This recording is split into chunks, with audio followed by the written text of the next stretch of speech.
Good morning, everyone. Jo here with Sportsgrid. A lot to have on Monday Night Football, Cup of Jo. Now, the Atlanta Falcons are in action tonight versus the Philadelphia Eagles, and we all know how the Atlanta Falcons looked last week, and it's hard here to back them, especially when you keep hearing they're a public dog. Everyone loving them tonight. They're plus 5.5 as this line has moved. The Eagles were a 6.5 point favorite, but with the news of A.J. Brown out of this lineup, they moved to a 5.5 point favorite. I don't want to really touch aside in this one, you guys. You look at Jalen Hurts at home, how phenomenally strong he has been at being able to cover that spread.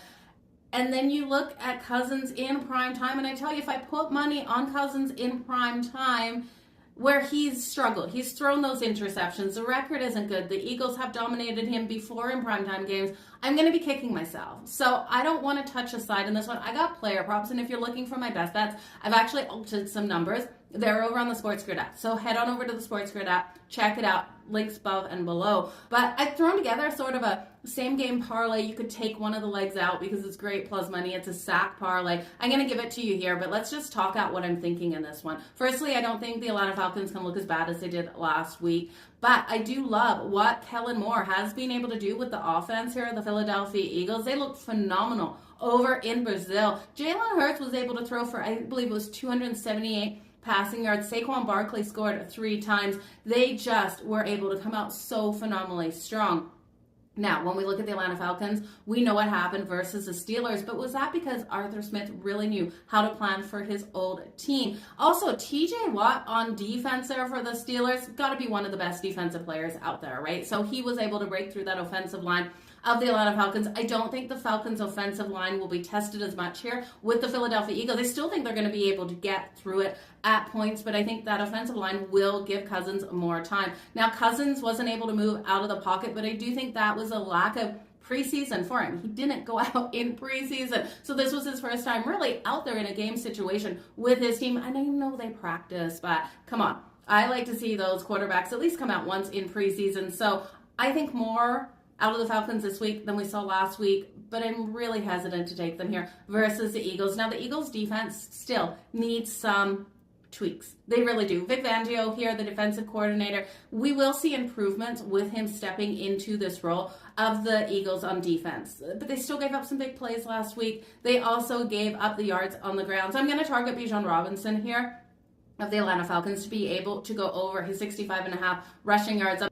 I'm also going to look at him for the touchdown. That's minus 115, so you got to lay the juice. I've got a same game parlay, and it also includes Jalen Hurts for his rushing yards to the over as well. That number coming in at 41.5. If Justin Fields was able to put up 51 rushing yards on this defense here at the Atlanta Falcons, I think Hurts can go over 41.5. We know how strong he is with his legs. And then Saquon Barkley, if you want to take him for the touchdown, he scored 3 times, like I said, last week. The books know it. It's going anywhere, minus 160, minus 170, minus 180, depending on your book. So you'd have to look at 2+ touchdowns. I think the Falcons will really try to limit him in this game, but Barkley was so strong on the ground last week that it's hard to deny him. I think Jalen Hurts could get in for that anytime touchdown as well.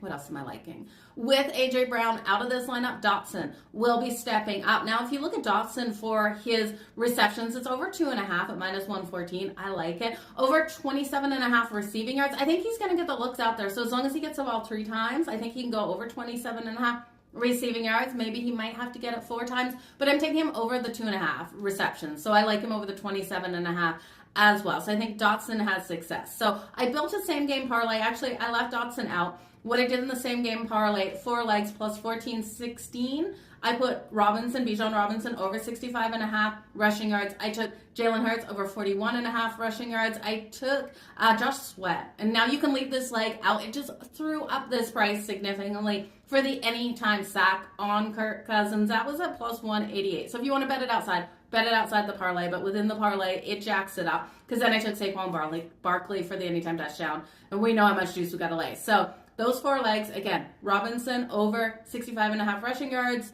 Jalen Hurts over 41.5 rushing yards, Saquon Barkley for the touchdown, and Sweat for the sack, plus 14-16. You guys, that's what I'm liking in Monday Night Football. Thank you for joining me for a long cup of Jo. But who doesn't love a long cup of Jo? All the best in all of your bets. Let's make some freaking money. Again, go over to the Sportsgrid app. You want my best bets in this one? They're there. Cheers, guys.